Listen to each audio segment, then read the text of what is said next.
economy. So as long as you're putting it and following the rules with the DST, which are business purpose, and putting it into investments, it's actually going to spur the economy, and it's going to create more jobs. And when it creates more jobs, the actual IRS, they actually get more tax revenue.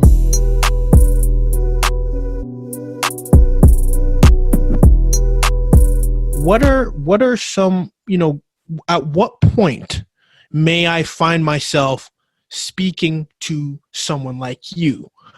Is it before I'm thinking of getting out of the current asset that I'm in? Do I have to locate an asset ahead of time and then think, hey, then I'm going to help me out here with the timing? I don't know if it happens before, during, or after. At what point do you get involved, Brett? Great question. So the earlier the better, right? So we want to educate you and your trusted advisors and make sure that A, you're comfortable with what the structure and strategy is. B, you have your deal lined up, and so that it's not too late as well. So a couple things. So you need to have language that is inserted into the purchase and sale agreement that essentially gives you the option for the deferred sales trust.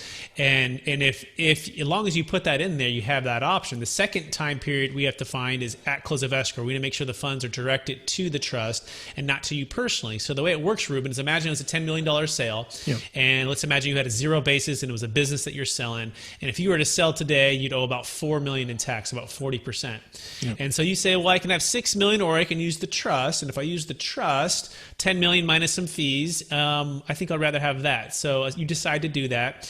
Well, if for some reason escrow sends the funds directly to you, the tax is triggered. But if you can have the funds sent to the trust, this is what we do, then it's all in a deferral state. And then we set up a payment plan based upon your needs and wants.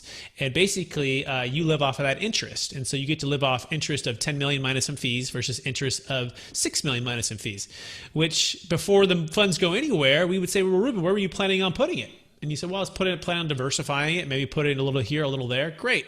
Let's mirror that exact same allocation and let's put it there.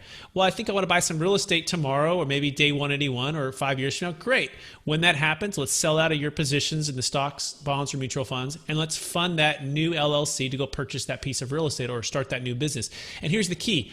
All tax deferred, right? Which is the key here. We're deferring the capital gains tax so that you can live off more of the wealth. You can create more of the wealth. And by the way, the government does this for a few reasons. It's a study of macroeconomics. And the reason they allow you to do this, Ruben, is because they don't want you to sell that $10 million asset and put that $6 million under your pillow and have it not out there working in the economy.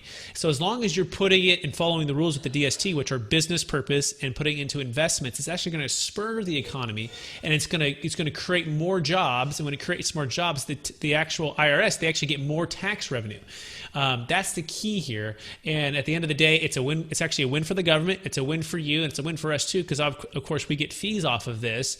But that's essentially why this law has been around since the 1920s, and why we've closed thousands of these trusts, and why we've survived 14 no-change IRS audits, and it's survived scrutiny from FINRA, national law firms, CPAs, tax attorneys, you name it, because it works, and it's actually a win-win for everybody.